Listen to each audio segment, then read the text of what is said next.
Welcome, welcome. We want to welcome you to the first of many faculty conversations. And I want to thank you so much for coming today. We honor you, celebrate you for taking the time to be here with us. My name is Kristen Ekins. I'm a talent management consultant here at KAUST, and I'll be the moderator today. So I'd like to introduce you first. As you know, you've seen the signs outside. You're here for mentoring event. This first faculty conversation is about mentoring.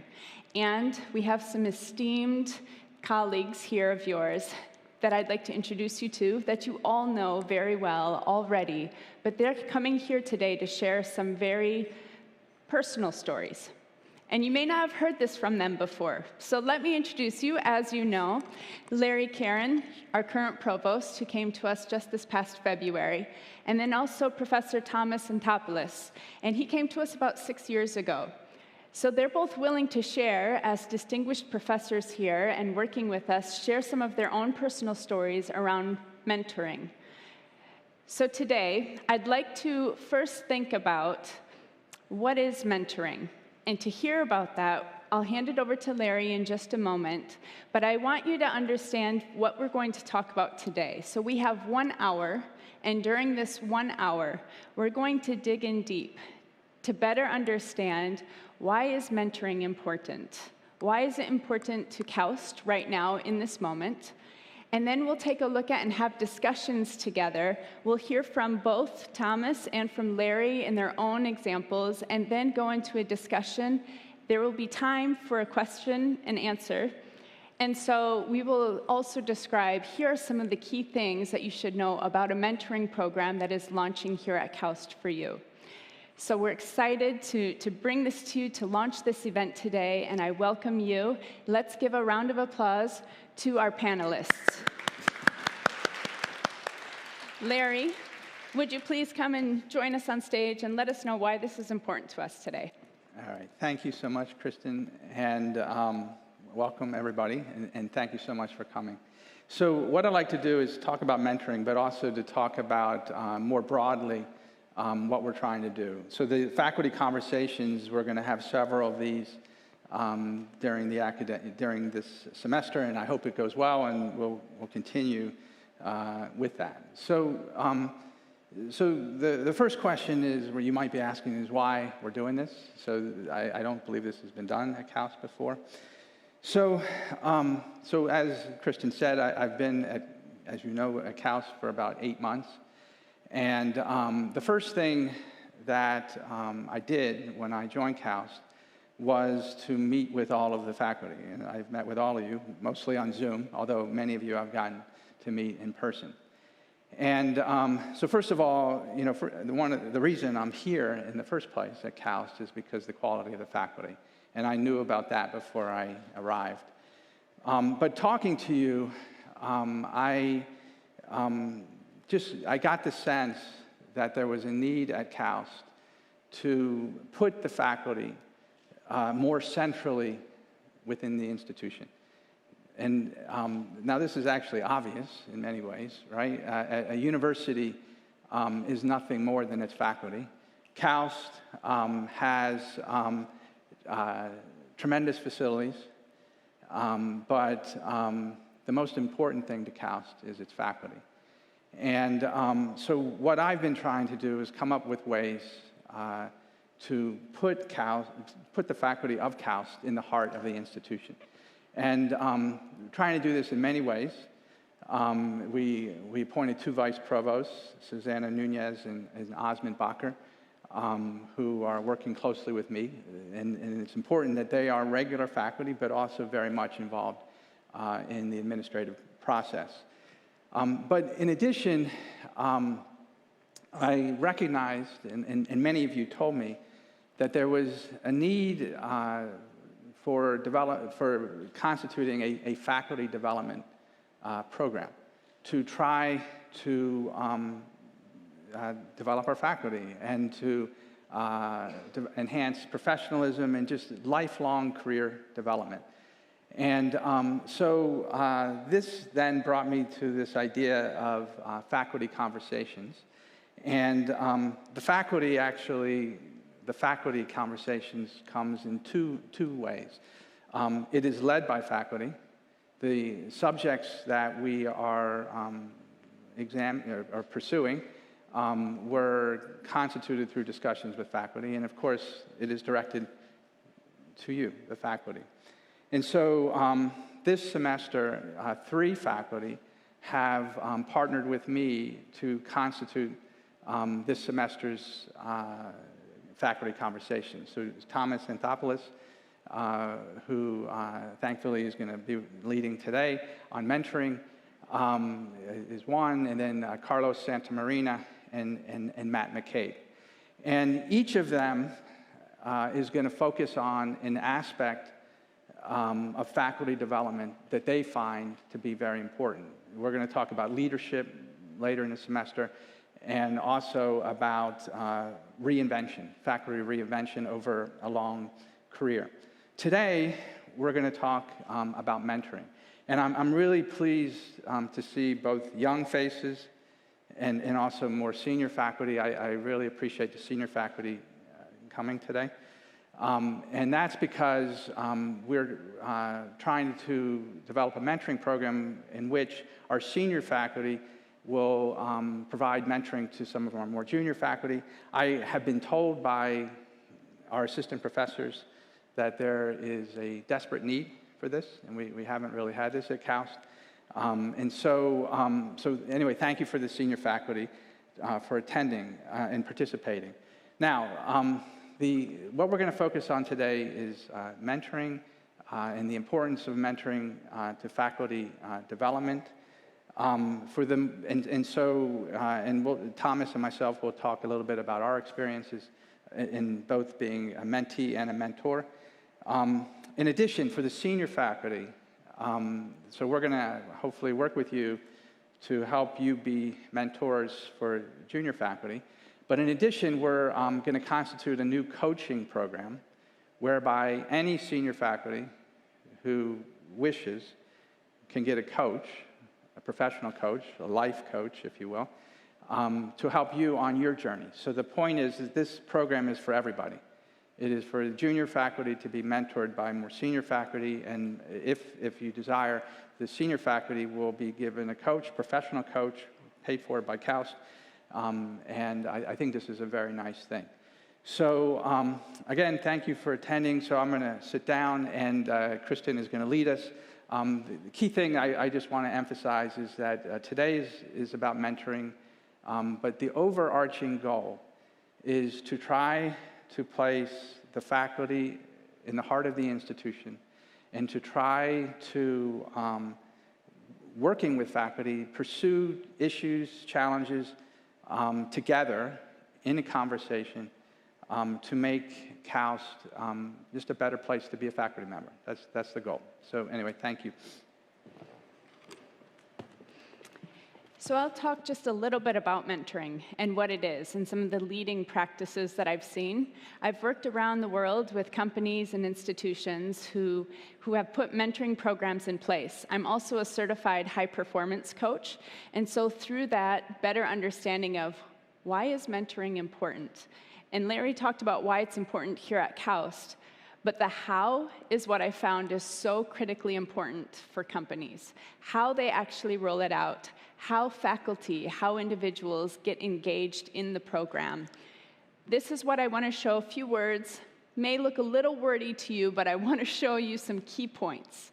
Some key points about mentoring in terms of connection. So it creates new connections. It creates continuous learning and growth. And we all need that because in the end, it helps us be the best versions of ourselves. So myself, as a certified high-performance coach, I also have a coach who coaches me. I've also been a mentor to many individuals. I've also been a mentee and have had many mentors. So what I've found through my experience in working with these institutions and companies and through my own personal experience, the key thing is really to create a space for the organization to create a space that allows for organic growth.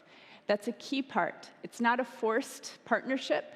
It's not a forced relationship, but having this organic relationship allows us to learn from many people. We also want to look at mentoring as a two-way street. Even though we're talking about a mentor and a mentee, it's not necessarily this hierarchical relationship. Leading practices show no matter where you are, we are learning from each other, whether it's senior faculty and it's people who are new as faculty here at KAUST. There are so many perspectives that each person brings to the relationship. So it's a two-way street from learning, and I'm sure you'll be hearing about that today from Thomas and Larry through their experiences. I also want to talk about the personal experiences, being vulnerable. Yes, that might sound soft and fluffy, but at the same time, being able to share a little bit more about ourselves and what we've gone through helps us to connect with others, where we may feel like, I'm probably the only one who experienced this. You probably aren't. There's probably other people that maybe haven't talked about that. And so to be able to hear from others, colleagues of yours, the experiences that they've had, will help us provide those different perspectives. Also, guidance. So what I've seen in leading practices is that the organization or institution provides guidance to those who are mentees. In a sense, it's a set of railways. It helps us understand, what should I be asking a mentor about? What should I be thinking about? How do I come prepared to these meetings to make the best out of the meetings that I have? And at the same time, and this is where KAUST is going as well, making sure that there's coaching for those who are in the mentor position. It could be a first time that they're mentoring someone, or even it may look just different as they're working with different people and may want some coaching.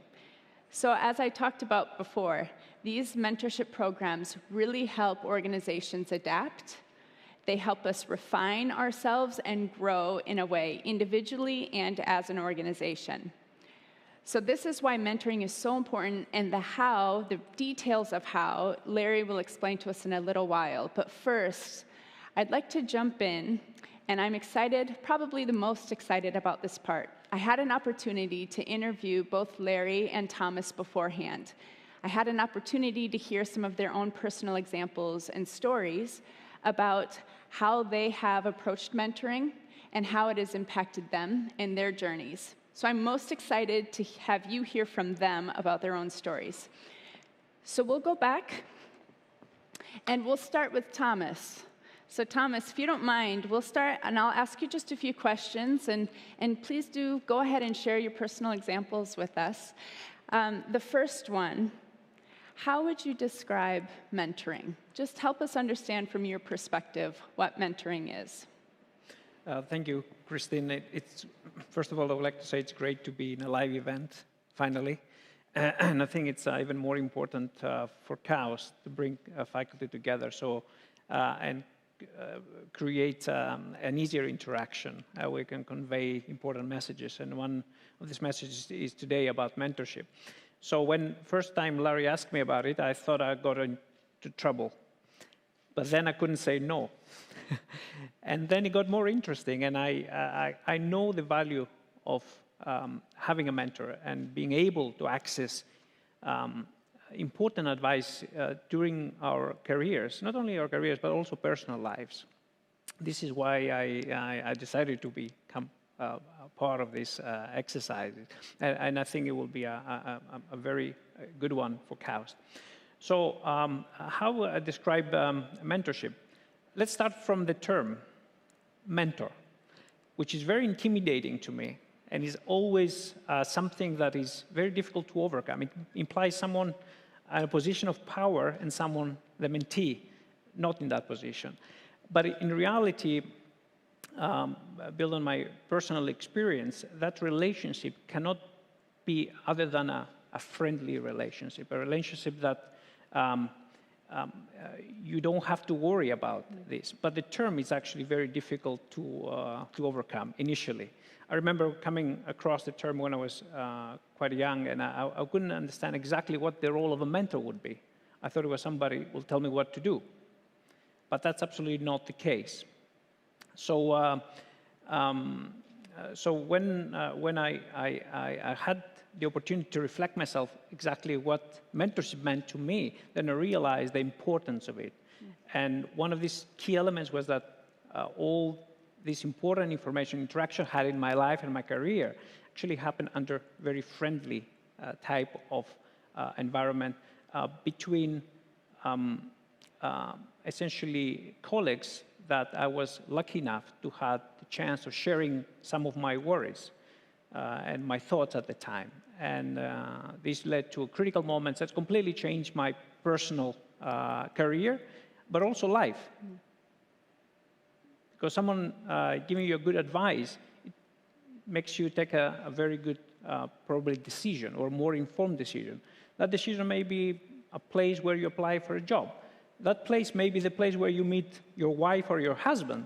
So suddenly you see how everything is intertwined. It is exactly what happened with myself.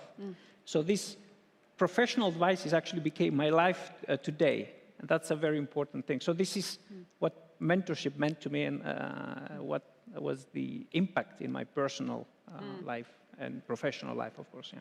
Would you be willing to share a little bit more about your experience then with mentoring and that impact that it's had on you? Yeah. So one of the, probably I would say, the most important moments in my life it's when I decided to study and going to a university. So I was 18, 19 years old. I had to take a tough decision, study abroad. So I left my home country. And I decided to pursue a degree in medical engineering. Something I was not really aware, but I was not sure would be a good decision.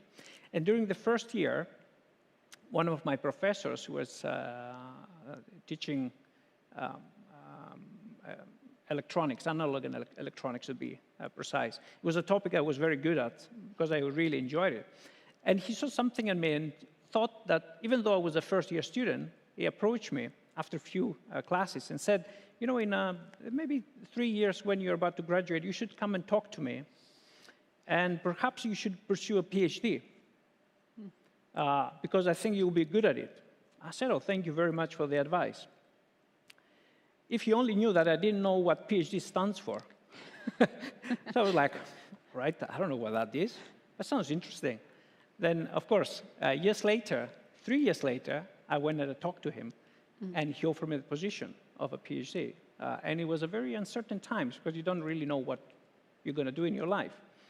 And that was one of the most critical and simplest moments that happened just randomly, a critical moment in my life because it changed completely everything that I did at the time. I pursued, after 3 years of my studying for my degree, I was sure that it was a terrible decision to pursue that direction. And the PhD came along in a completely different topic. And finally, I had the chance to do something I really like. So that's one moment of these critical moments that a very good advice suddenly changed everything. So tell us a little bit more about some of those other critical moments. You shared with me previously that you're a first-generation college student and living and moving abroad quite a few times. You've needed mentors. You've needed people to help you through some of that. Share a few more of those critical moments that you've had. Yeah. So this, the first critical moment was during my studies, and then of course I started my PhD. I continued to interact very closely with my supervisor. He was essentially my supervisor, but the mentor at the same time. But what is interesting in that relationship, I was his first student, and we all been there. And especially my younger colleagues, when suddenly you're moving from a postdoc position to a faculty position, you're both. You need a mentor, but you're also the mentor for someone else. I feel as a mentor for my students and for my postdocs, but I'm pretty unsure what exactly at the time would be to be a mentor. What is going to be a good advice? So I was in that position, and what I learned was I was gaining a lot, but also my supervisor at the time was gaining as well. It was a two-way communication that was very fruitful. And it was the person that then guided me and said, okay, perhaps you should pursue a postdoc. I think you'll be good at it. And with the help, I moved on and I pursued a postdoc. I've done a second postdoc. And at some point, I said, okay, now what's next? Then I was very lucky to meet with a very important person. Is our current VPR here in KAUST, Professor Donald Bradley, which I applied twice in his group, but he always rejected my application. Eventually, he told me that maybe it will be a good step to do something different. Perhaps you try to apply for something different, like a fellowship, or something that will create the conditions for you to fulfill your dreams. So that's exactly what I did. And again, at the time, I was not fully aware of all these opportunities. Suddenly, someone with more knowledge, more experience came along in my life, suggested something, and essentially this is exactly what I did. And the rest is history. It's the way I got into my first faculty position and essentially became an academic. I would never imagine that I would become an academic if you were asking me back when I was in my PhD time. I thought I was not cut to be an academic. But this is some very simple and critical moments that change completely everything. And not only did it change, as I said, my profession, but also my personal life at the same time. Yeah. Are there any other lessons that you would want to share with us that you've learned from your mentors? That either what to do or what not to do? Yeah. I mean, for sure, everything that I described from my side, these important interactions in my life, happened under conversation I had with someone that I had the opportunity to be comfortable talking to. So it means that mentor-mentee interaction has to be a friendly interaction. That's my personal feeling. Otherwise, we feel, as humans, we don't feel comfortable sharing things that we are not sure about, because maybe we are worried about what people will perceive this as a fear, or we feel that maybe it's going to be something embarrassing. So that interaction has to happen in a friendly environment. So if you're lucky, or if you make an effort to actually engage with people, discuss, and create a relationship that will allow you the exchange of important and personal information sometimes, and share your worries, share your fears. I remember my fears very clearly when I was first asked to teach. Like, oh my God, that's going to be a disaster. And I was absolutely right. It was a disaster, but there was no other way around it, but just go on the stage and just do my best I could. And but through the support I received at the time, it was very important. It made it happen, and I got more confident in what I was doing, and essentially building a little bit, better teaching skills, I will say. So definitely try to create these relationships, friendly relationships with people that could potentially be your mentors. What not to do? Don't be afraid to share, or don't worry too much about what other people or your mentor may think. If you have some silly question to ask, and I ask a lot of silly questions. I remember very clearly at some point when I was when I was appointed as a lecturer, a request came and said, "Thomas, you should be teaching more, and we have this course. Would you be interested?" Then I asked my mentor at the time, and he was not my mentor really, it was Professor Donald Bradley. I said, I've been asked about that. And Donald turned to me and said, "You're a lucky one. At least you have an option of what you want to teach. So take the opportunity and go for it. And don't wait for someone to come and tell you, go and please teach this course." And I look back and said, I have to teach more, but it was unavoidable. And this is exactly what happened. And when the time came, I was pretty much ready for everything. I had the teaching experience. So I was eventually being promoted and following just a natural way of things. But these little things have made a big difference. These small advices that I had the opportunity to discuss with others. If I was holding myself back and not sharing my fear or my thoughts, I wouldn't have done that. I probably try to deflect and say, no, I don't want to teach more. And that will give absolutely the wrong impression. At least to the department at the time, it was not a good thing. Yeah, here we're a bit more relaxed with the teaching, I must say. So this is what, from my side, I think what we should be trying to do and what not to do. You know, I think being open, don't be closed in interactions, and try to share your thoughts and fears, especially with the mentor. But importantly, try to establish a friendly relationship with people that could become mentors. So last question for you right now is, why, in your perspective, is creating a culture of mentoring here important for here at KAUST?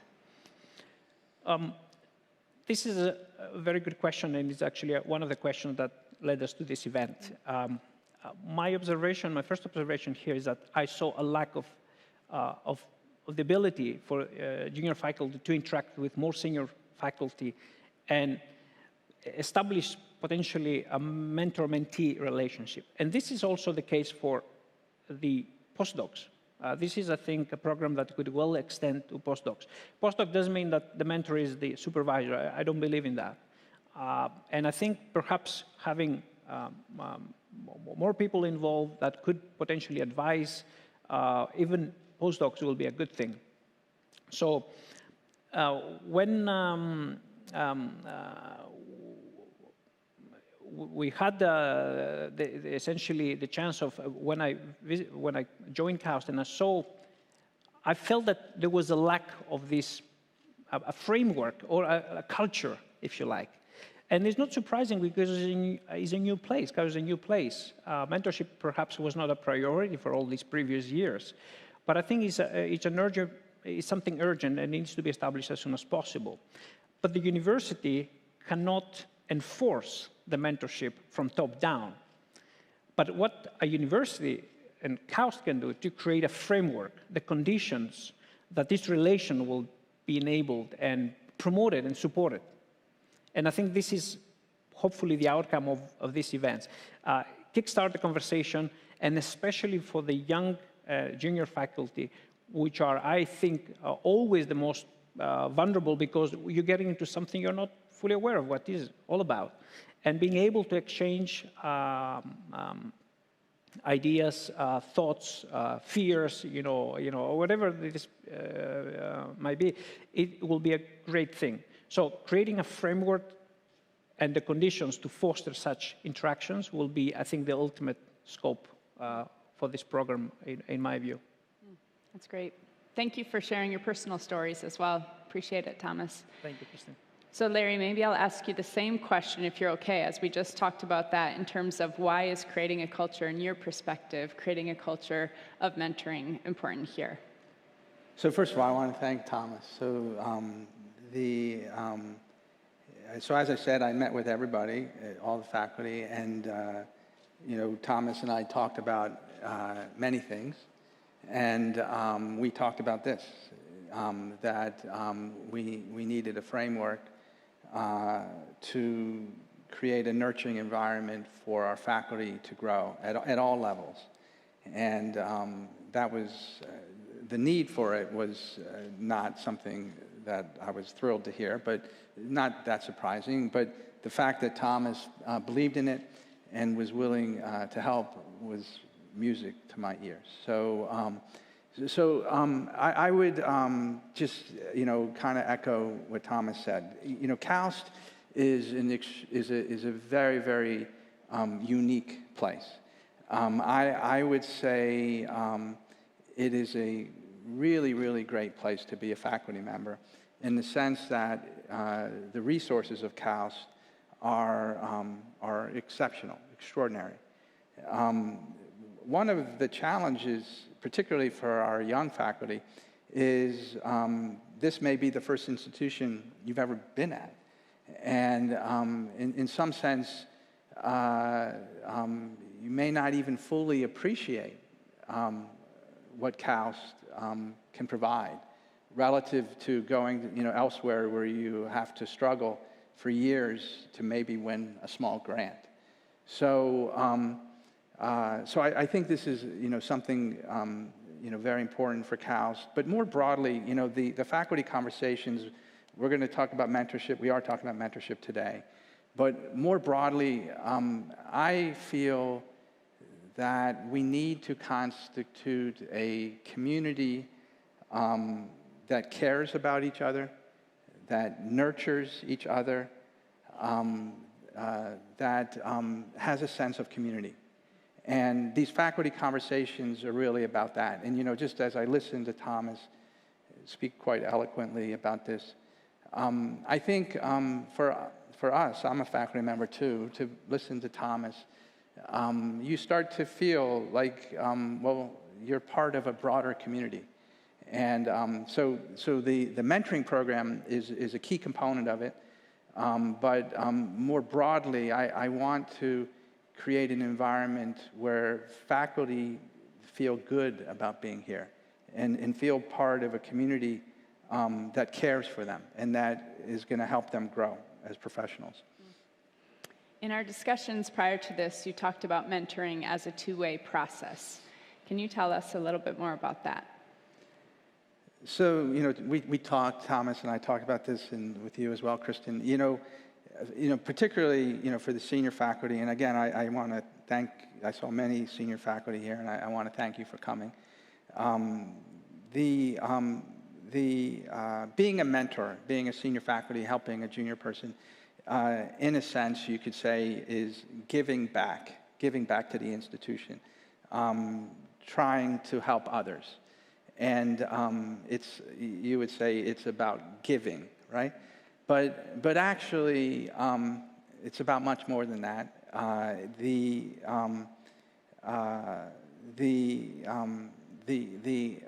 action, the act of engaging with another human being and listening to their challenges is, I think, very helpful to grow as a human being, to understand other perspectives, to recognize that some other people can see things differently, and that's fine.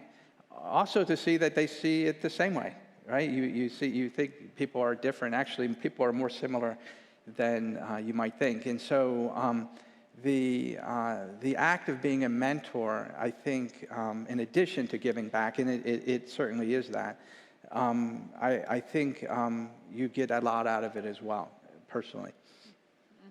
Absolutely. So you've been a mentor, you've been a mentee. Can you talk to us about that experience and how that relationship can occur anywhere, and some examples from your life? So mentoring can happen anywhere. And as Thomas said, what we're trying to do is create a framework to encourage it, to foster it. But mentoring is I think one of the challenges with mentoring is that if you have a formal mentoring program, there's this kind of like thinking like, okay, at a certain time we're going to get together in a room and we're going to mentor. And then you sit down, okay, mentor, what are we going to talk about? And it's very awkward, and it generally doesn't go too well. But really, mentoring, being a mentor or a mentee, is really about listening. It's about having a conversation, listening, and trying to help. And so one example, I have many examples, but an example where I was mentored by a colleague. So I wasn't even that junior at this time. So I was a tenured associate professor, I think. And I hope, I've always been somebody who cared about people and wanted to do a good job, and particularly in most things, but in teaching in particular.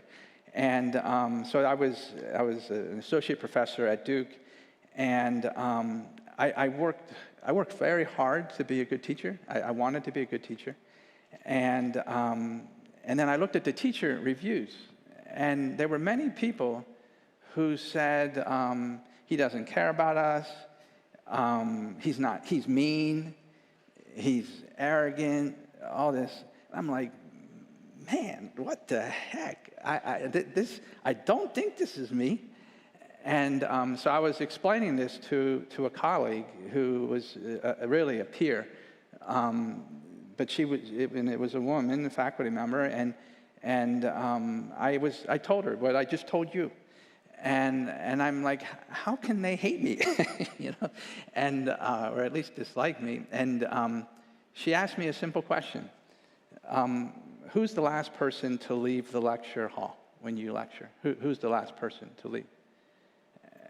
Or maybe are you the last person to leave? And or I think the way she said it was, what do you do at the end of class? And so I said to her, I asked, are there any questions? And then, all right, no questions, I'm out. I just left. I mean, there are no questions, I leave. And she said, no, you can't do that. You have to be the last person to leave the room. And there will be people who are afraid to admit they have questions in front of everybody else. And they will come to you at the end of class, and they will ask you questions. And this was a trivial change. So after that, I was always the last person to leave. And I stopped asking, are there any questions? Because that wasn't very nice itself, wasn't very nice. And I just waited. And then people would come up. And then, of course, my teacher evaluations were much, much better. And I didn't prepare any differently for the class, because I actually always prepared well. But I always remember that, you know, and so that's an example of mentoring that is just having trust in them and being willing to be vulnerable, because I told her I'm getting bad teacher evaluations. And so being vulnerable, but also listening. And that was mentoring, but it was not like a formal sit-down mentoring thing. And so that's really one really important thing, and I think Thomas will say the same. Donald Bradley was his mentor, but not his official mentor in any sense. He just went to talk to Donald. And so that, I think, is an important thing. So we want to try to foster an environment, a community where mentoring occurs that may be formal mentor-mentee, but it may be more, more casual. Thank you. You also shared an example with me. Maybe it's around the hard lessons learned again, but how I wrote in my notes, it's about a grumpy senior faculty member. Would Yes. you be willing to share? Sure. So when I started as an assistant professor, there was a very, very senior professor. His name was Leo Felsen. And he was a member of the National Academy. He was a very, very famous professor. And he, as it turns out, was a Holocaust survivor. And so he had a rough life. And so he was a pretty grumpy guy. And not really that friendly. He was not overtly friendly, put it that way. But he had been extraordinarily successful. And he had persevered through some extraordinarily difficult times in his life. And I felt that I could learn from this guy. And so I actually worked very closely with him. I don't think he would ever say he was my mentor. And he certainly, we didn't have an official relationship, but I got to know him well. And he helped me in many ways. Like, he helped me in my career in making decisions about what to focus on and directions, like Thomas said. But more than that, I think, as people, as faculty who focus on S&T, science and technology, most of us, as we grew up, were educated, we thought that the mathematics and the physics and the chemistry, the technical stuff, was the most important thing. And I would say that one of the things about a mentor-mentee program is the ability to learn about people. And so this was a grumpy guy, right? But I got to know him, and I got to understand him, and I got to understand kind of why he was the way he was. And I think that helped me develop as a person. And so, it's interesting. So, Thomas mentioned, and I agree, there'll be specific moments when you'll say, should I do X or Y? What's the best way, of specific actions. But I think more than that, the value of a mentor-mentee relationship is the ability to learn about people. And, to realize that famous professor that you're talking to and getting some mentorship from was a scared assistant professor at one time too, and did not know that it was going to work out well. And that gives you it heartens you. It doesn't make it easier, but at least you're not the only one that's experienced this. Thank you. That technical skills and the human skills are critical for those future skills that we need, right? And to be able to perform at our best. Thank you for sharing your personal examples as well and being vulnerable. So let's open it up to discussion. And I have a few questions for both of you, and it's really whomever would like to respond first to it. So the first one is, what does it mean to be a good mentor? That's a very tough question. I really don't know, because we don't get to get a feedback whether something. But what I see from my side, I think I played that role for a number of junior people that I work with. Many of them perhaps were my former students that became professors, and they continue in an academic environment. And they always reach out to me to ask advice, and I really like it. So if but quite a few of them. So and we have a great relationship, which not anymore to do about work. And if I judge the success from this feedback, which I get indirectly, I think probably I'm okay. I mean, I'm doing, but getting some feedback, what is to be a good mentor? I don't know how to evaluate that. I think because that interaction is by default a friendly interaction. Unfortunately, it cannot be given as a rule. Like Larry said, oh, it's 12 o'clock, let's go and mentor. It doesn't work like that. So getting feedback, I think it's even more hard. But I think at some point, we get the sense of whether what we do matters to someone. And when you get these ongoing interactions coming back, and makes me feel that probably this is the best thing or the closest thing to getting a feedback how well you're doing or not. Yeah, that's my personal gut feeling about it. Yeah. Would you add anything? I would say, I agree with Thomas. I'm putting Thomas on the spot a bit. So I think the key thing about being a good mentor is to care, to truly care. In other words, to care about the other person. The reason I asked Thomas to do this is when I talked to Thomas, when we talked about this, I knew that you care, that it meant something to you.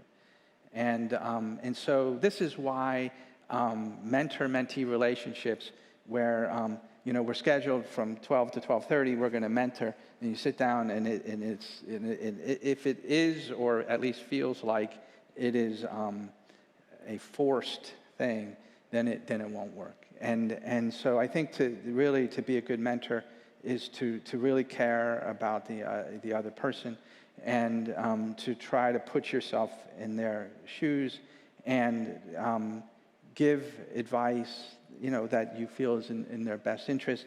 And most importantly, it's not about you as the mentor. You certainly should not be personally trying to get anything out of it. How about a similar question, but for the mentees? So what does it mean to be a good mentee? That's even tougher than the previous question. Yeah, it's like,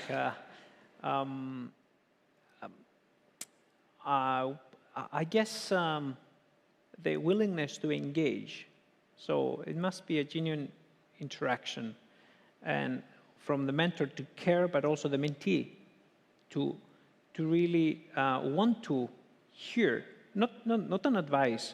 What I'm good at, filtering out what I need, not what I'm told to do usually is the case.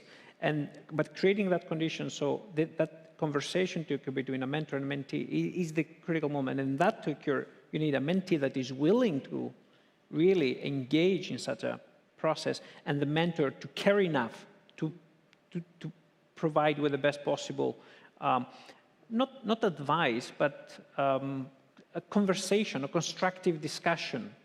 Because sometimes it's not about questions and answers, it's about engaging and having a discussion, explaining my thoughts about something, and listening what the other has to say, and compare notes sometimes. So that will be already a very constructive interaction between a mentor and a mentee. So that's how I see it from my side. Being a good mentee, it's like a good mentor.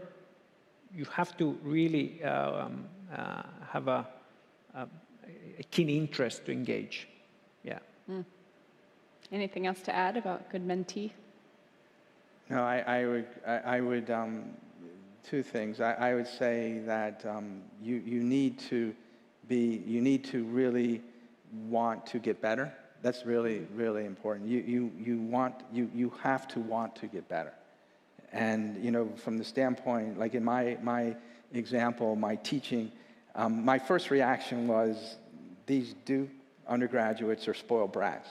You know, because obviously I'm a great teacher.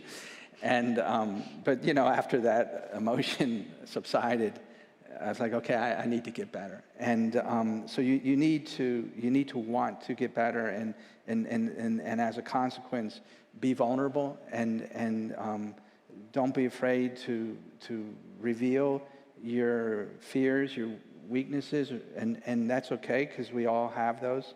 But the other thing I would say is, in some sense, you need to be selfish.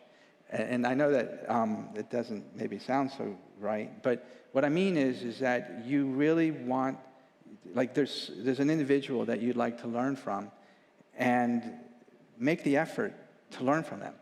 Like, set up an appointment with them. And if they're busy, be persistent and set up an appointment with them. And the reason you do it is for yourself, because they will help you. Even in that case of my grumpy old professor, he's Professor Felsen, and you can look him up. He was a very, very famous professor. And I felt I could learn a lot from him. And it was purely selfish. He would never say he was my mentor. But he must, you know, he gave me his time, so it was very good. But you have to want to get better, and I think that, you know, again, coming back to this whole thing that we're trying to do, you know, back to what Thomas said, we're just trying to constitute a framework, an environment where this can happen. We want CAUS to be a place where faculty can grow professionally, grow personally, grow spiritually, grow as human beings. And we need to create an environment that encourages that. But then as each individual, we need to go make it happen. We do this. We don't do this for CAUS. We do this for me. I want to get better. And but what CAUS can do is to try to create an environment where that is as easy to do as possible. And what's fascinating is, by growing as an individual, that also impacts the community you're in, as well as the university. So as a whole, even if you're saying, I need to improve, this will have exponential impact in the end. So that's exciting to see and hear, and that CAUS is doing this. So one last question around the discussion that I'll throw out. Any advice that either of you have for new faculty or senior faculty who are interested in the mentorship program? Any advice that you have for them? My advice is get to know your colleagues, talk to them, spend some time having a coffee over. Don't expect mentoring moment. That's not going to happen. It takes some time to sink in and reflect later on that actually that was a great discussion, but it won't happen instantly. But to get to that point, I think you have to engage, get to know the people. Unfortunately, I don't know a lot of people from in KAUST, and I've been here 5 years. I think this is the first step for the younger faculty. Just talk to people, and you will get a kind of a gut feeling of with who you can really share a little bit more about your work, your thoughts, as we said, about insecurities, fears, whatever that may be related to your profession. Yeah. Anything to add? No, that's great. Okay, fantastic. Well, we have about 9 minutes left, and what I'm sure everyone is excited to hear is, so what is this mentoring program all about? So I'd like to hand it over to Larry. Larry, if you would go through, what are the next steps look like? Okay, so I guess I'll stand up. So, so we're going to launch now in the next few weeks a new faculty mentorship and coaching program. So the coaching part is important. So any faculty member, particularly senior faculty member, who would like to have a professional coach, and this is somebody like Kristen, probably won't get somebody as good as Kristen, but somebody that can help you, with your career as well as perhaps life. Certainly everybody who serves as a mentor, we would encourage you to get a coach. The program is going to seek to prepare mentees such that they are ready to get the most out of it, and then also to support our mentors. We are partnering with another university that has done this for some time successfully. The mentorship program is meant to support early career faculty, but also mid-career, so early and mid-career.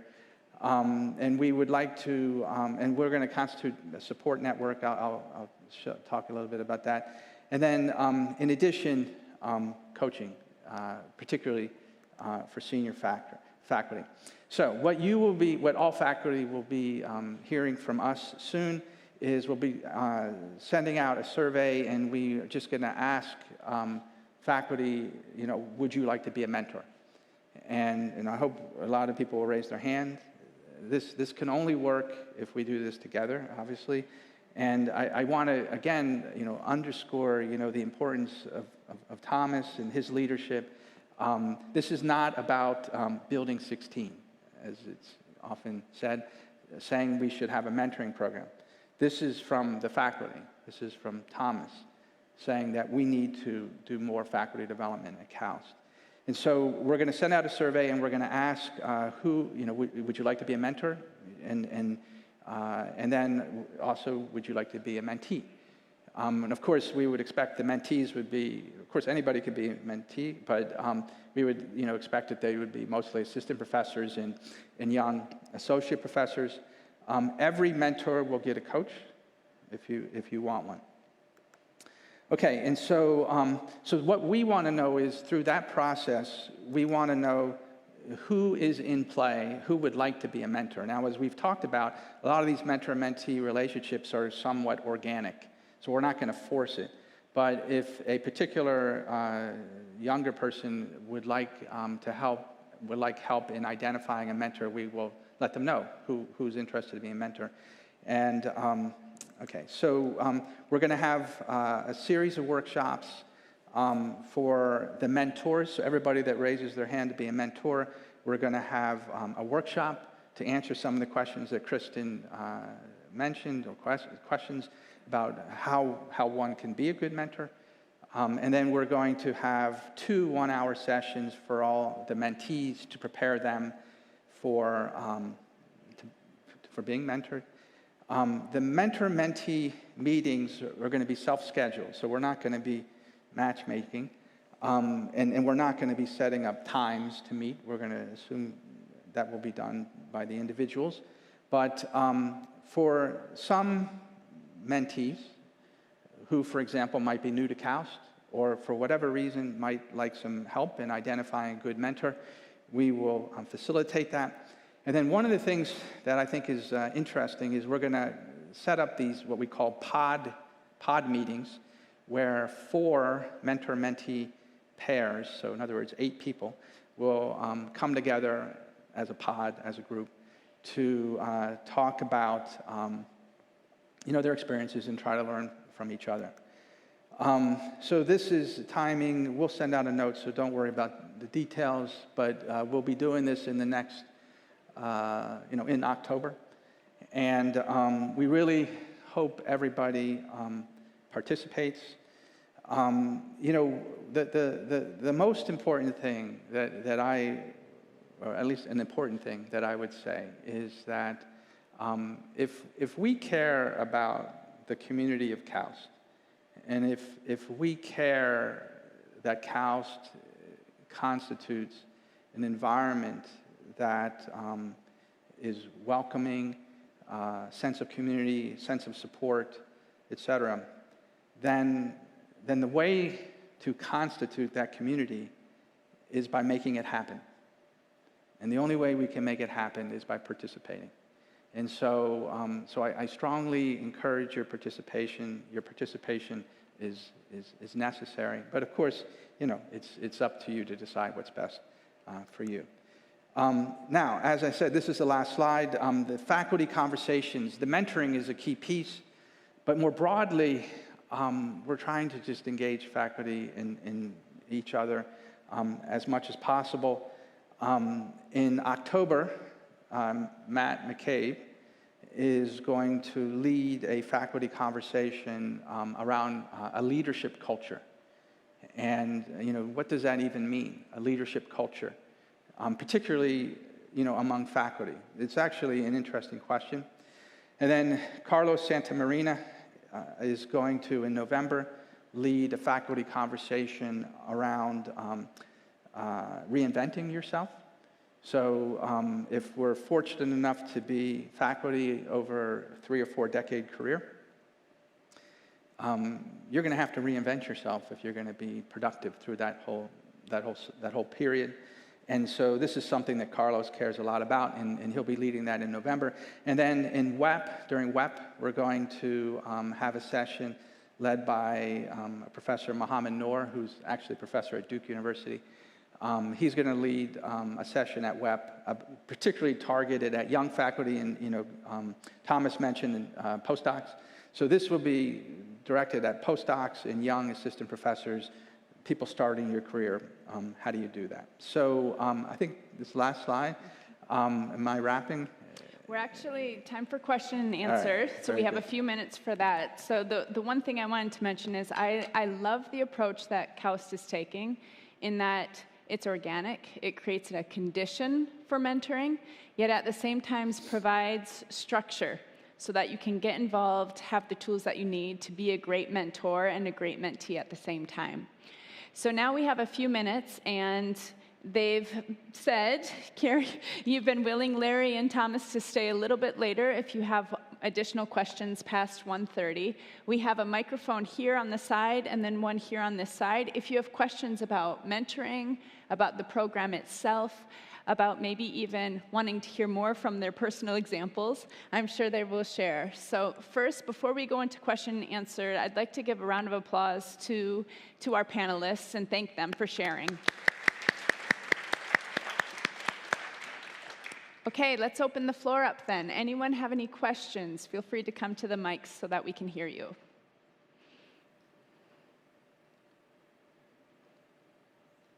Perhaps we can apply Larry's rule. We wait until the end. Exactly. Sit tight, Larry. And don't be shy. We'd love to hear from you. What right. questions do you have? Well, anyway, it's been crystal clear, apparently, right? So, Please, right behind you. So thank you very much. I think this was a very informative session, and I really enjoyed your personal accounts. A quick question from my side is, does this also include research scientists? You've talked about postdocs. I've had a personal experience where I was appointed from research scientist to research professor, and I think now this is also for me a very relevant issue to be either a mentee or even also a mentor at some point. So I don't know if you've thought about that. Yeah, absolutely. I fully agree. I fully agree. When I refer to postdocs, I meant as well research scientists, and this is an important element, I believe. Chaos is quite unique, and I personally see the postdocs and the research scientists are the more vulnerable one, because the career transition from chaos is not as easy, simply because of the proximity of the place we are isolated from others, and not necessarily will have a kind of an ecosystem of job opportunities that other places would have. Of course, everything happens online nowadays, but that interaction is limited, so we need to support everyone, not just the faculty. That's definitely my personal view. But I think starting with the faculty, it's a very good step, and I think we will hopefully extend the support to everybody that is needed and willing to engage, most importantly. Yeah. Over here. So thank you for getting this off on the right foot by emphasizing the organic, the human element, the part that's normally neglected when we think about what mentoring is. But I just wanted to interject, you know, as a young faculty, I remember all kinds of questions that were really very concrete. And I don't want the, you know, the sort of factual, formulaic part of, you know, being a mentor to be lost in the, you know, the anecdotal and, you know, the human side. So just, you know, to give an example of questions that assistant professors have, you know, am I independent enough? Am I too diluted? How can I get better students? What conferences should I go to? Should I start this company? Should I accept this editorship? Should I go up for tenure early, spend time at this government lab, accept the collaboration with this person, accept this committee assignment? You know, did I say something wrong at that meeting? Should I be spending more time with my family? I mean, there are many very concrete things that, you know, should be, you know, maybe added into, you know, the informal, the coffee klatch, just to, you know, help our colleagues. But again, I think those are the kind of things that, you know, we can make formulaic, and what you've done is really set the proper tone, you know, the tone of caring, of creating a community, creating a framework where we can, you know, care about each other and build the best possible faculty morale. So thank you very much for that, and I look forward to, you know, both the concrete and the human angle as we go forward. Absolutely, I fully agree with that. There's a list of points. My personal view is that if you establish a personal comfort zone interaction with that mentor-mentee, is exactly the question that will be addressed, and opinions will be shared. Absolutely. Please.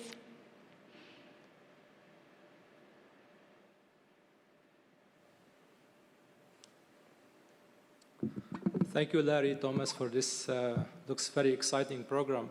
I can maybe say about myself, I've been here for about 4 years, and I remember the time I joined here, you know, you have to learn many things by the hard way, right? And you wish that you have somebody actually to help with that.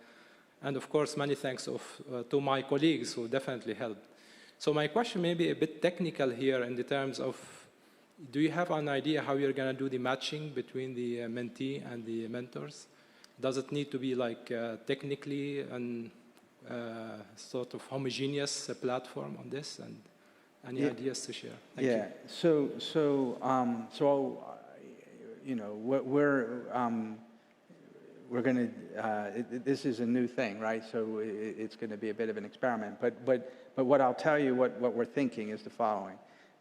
So as I said, we're going to ask the faculty who wishes to be mentored, who wishes to be a mentor, right?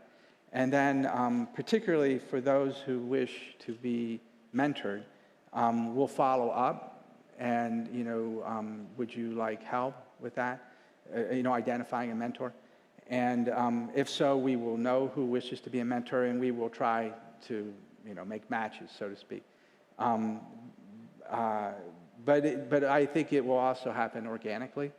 The mentor-mentee relationship, what it should be, I think, is meeting at the coffee shop and talking, just talking about stuff. So it's really about just kind of making connections, and then those conversations will happen naturally. Those pods that I talked about, so we're going to try to identify for each mentee who is your mentor and whether we set it up or not. And then those pods, those 4 groups or 8 people, will be an opportunity for us to come together and talk about some broader topics that might be of larger relevance. So I hope that answers your question. And then with regard to the research scientists, what we're going to do is try to roll this out for faculty. And as Thomas said at the beginning, it's fairly evident there's a need for this among our faculty. And then after we get our feet under us, after we hopefully could get reasonably good at it, then certainly, it'd be great to open it up to research scientists and others. So it sounds critical that people respond to the survey that will be sent out so that we can know who will be interested in being a mentor or mentee. You can bring the people together then in the pods and help give the tools they need to be successful in this. Right. So there's the combination of the organic plus bringing people together. That's great. Thank you for the question. Any other questions?